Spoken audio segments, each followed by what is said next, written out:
The question is that the motion be agreed to, and I call the member for Greenway. Thank you, Mr Deputy Speaker, and I want to thank the member for Bendigo for bringing this very important motion to the Parliament about Vision Australia Radio. This unique and long-running service is relied upon by people in our community who are blind, have low vision or print disability, whether through age, a health condition or a lack of literacy skills. And Labor is deeply concerned about warnings from Vision Australia that it will be forced to close a number of its radio services at the end of this year as a result of a funding shortfall associated with changes relating to the NDIS. Currently, the Vision Australia radio network incorporates 10 community radio stations across Australia.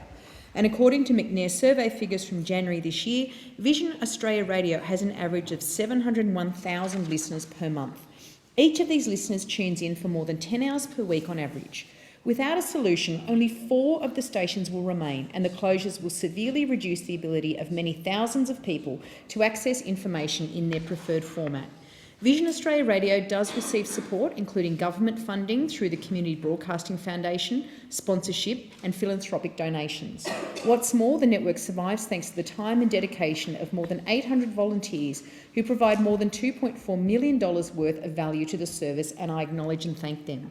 But despite all this, Vision Australia Radio can no longer sustain its much-needed community service given that shortfall. The listeners and volunteers deserve a government that will examine all funding options, as well as options to alleviate operating costs. A number of Labor members will and have met with Vision Australia, and Labor has written to the Communications Minister and the Minister with responsibility for the NDIS with these concerns. We call on the government to meet with Vision Australia as a matter of priority and to explore all options to ensure these vital radio services continue into the future. Mr Deputy Speaker, equality of access to media is a fundamental human right. Blind and low vision Australians aren't getting a fair go. Already they miss out on audio description on TV, and now many of the Vision Australia radio services they rely on face the threat of closure.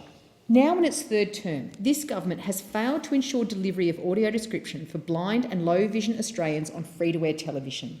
Audio description is an additional feature that describes the visual elements happening on screen that sighted people take for granted. Australia is the only English-speaking country in the OECD yet to provide TV audio description. This is shameful. Labor is a long-standing supporter of equality of access to media. In 2010, we initiated the investigation into access to electronic media for the hearing and vision impaired.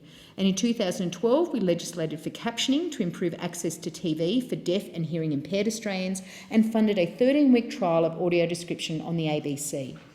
In 2019, Labor took a policy to implement audio description to the federal election.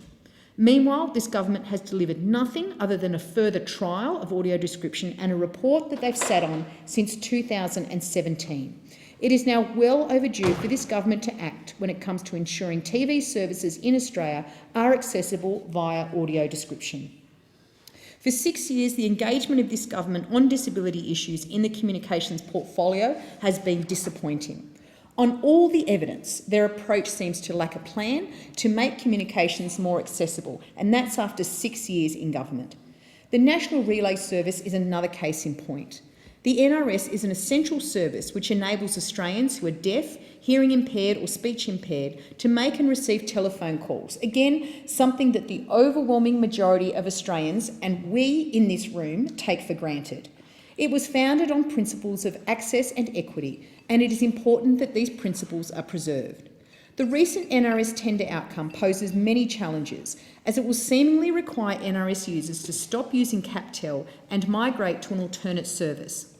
Last week, I received a briefing on these challenges associated with this decision. One aspect that deeply concerned me was the briefing did not adequately explain what users of the CapTel services themselves considered the impact of migrating services would be. And the plan for engaging with the NRS community and providing transitional support for service migration remains unconvincing and unclear. Mr Deputy Speaker, Australians with a disability deserve better. They deserve better from this government, and how the NRS transition is managed will be an important test.